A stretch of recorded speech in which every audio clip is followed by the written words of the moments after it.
So, the Pyro update is literally right under our noses, and, well, we've been waiting for it for a long time, and we're all pretty sure that's probably going to be one of the biggest updates TF2 has had in a while.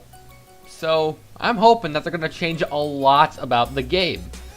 Today I'm going to be talking about 5 things I hope happen in the Pyro update. These are my opinions, and none of this is guaranteed to happen. Just some pretty good opinions. I want to talk about what I think will happen in the update. However, I will not be talking about weapon balances, new weapons, bug fixes, new maps, because those are sort of guaranteed in this update. But I will be talking about the Pyro altogether and what I hope his weapons will be at the end of the video. So without further ado, here are my 5 things I hope happen in the Pyro update. I am 100% sure we all have a love-hate relationship with random crits. They're fun to get, but super rage-inducing when you receive it. And frankly, it's somewhat like a crutch for every single weapon in the game that doesn't have that no random critical hits line. So, why does this exist again? Random crits are practically pointless, and really, if we do remove random crits, it wouldn't be that big of a deal, since there's already a handful of weapons out there that already give crits or mini crits depending on the situation. So I'd say we just remove random crits altogether from the game. It'll be much better that way. Oh, I hear you now. What about melees? They're practically weak without random crits. Well, 65 damage can 2-shot any light class, and really, it's not that big of a deal anyways. It's fun to hit people in the face with melees. But the only problem I kind of see would be the scouts melees. In that case, I'd say just buff up the damage from 35 to about 45. Now it'll be a little bit more balanced, but not too overpowered with scouts' crazy swing speed. And then maybe with that, probably, I'd say nerf the swing speed of the bat. Not as much as the atomizer, but probably in between that. Then really random crits wouldn't really be that missed. To be honest, I do not like casual, really. It's kind of unfun and really unfair at sometimes, with crazy matches with only 6v12. Sure, it's been worse before, but it needs some fixing up.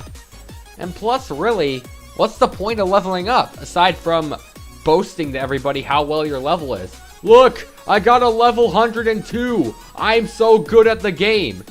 And not only that, but it's also unfair to the free-to-play since they basically are showing off their skill levels. Very unfair to the lower levels because then people will just judge them based on their skill. Thus, leading to my next point I'll be talking about in a minute. So I'd say make the ranking system a little bit less, showing off your skill level and more like how well you're doing. For example, how about every level, this is sort of based off after breakfast idea, maybe give somebody an untradeable hat every 10 levels or so. That way people will be more pumped to play the game and actually do the objective rather than just having a 200 hoovies playing on Hightower all day. Yeah, there's always some problem with that, but I'd have nothing against hoovies. I mean, as long as they're being chill, you be chill as well, because you never know when you're gonna need a sandwich. But still, this is matchmaking. This should be sort of the lower tier of competitive. Sort of like the NASCAR Xfinity Series compared to the NASCAR Cup Series. So really, how I would say is fix up the balancing issue. Make it so that, there's actually an objective and a reward for leveling up. And most importantly, just make it so it's kind of not like Community Servers 2.0. Just make it a little bit like community servers, but not as much like competitive. I gotta say right now, vote kick is very, very unfair at this point. They kick people literally every time, or at least majority of the time, for people like free-to-plays that aren't really doing that well. Or, potential hackers, or people just spamming in chat. I mean, I understand why. There's sometimes scammers, there's sometimes hackers as well.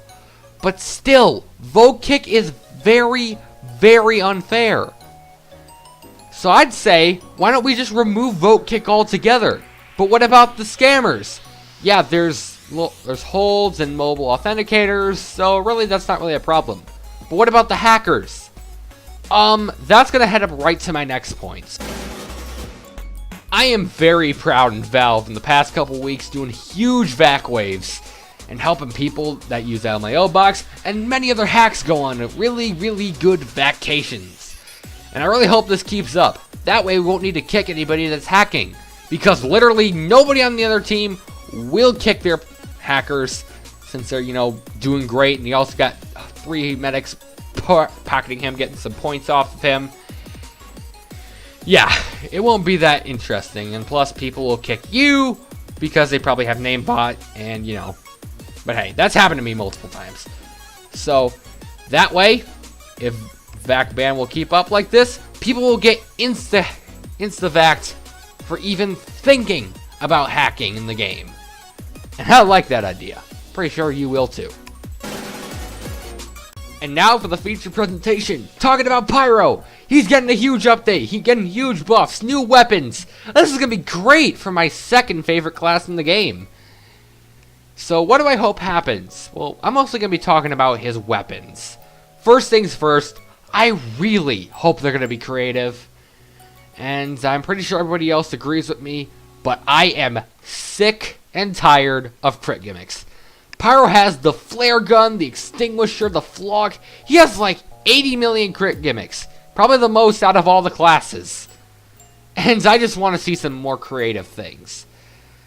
Number 2, maybe give him a new kind of play style. I mean, you got the WM1, you got the Puff and Sting. Maybe give him a new kind of tactic. Maybe like shotgun Pyro. Maybe give him like a weapon that doesn't give him fire. Just give some resistances and some extra health, like the charge and the booties. Those would be amazing. But then again, I'm pretty sure that Pyro's going to get a flamethrower no matter what. But I really hope it sort of shakes up the Pyro's playstyle. And lastly, well, I hope they're good. If they're kind of bad or very stupid, like on hit gives you 3 HP per hit. Yeah, you got air blast, so I just really hope they're going to be good, creative, and maybe even change up the Pyro's playstyle as well. Because frankly, we need more playstyles for Pyro. So yeah, that's pretty much about it on my 5 things I hope happen in the next updates. I really hope Gaben and his wonderful Valve partners are doing a really, really good job on getting this update done and getting it out maybe even by the end of the month. So anyways, guys, thanks for watching the video. Don't forget to subscribe. I apologize for the lack of videos. I've been working on OBS because it's been a piece of crap recently. And anyways, thanks for watching. Skok, my boy, signing off.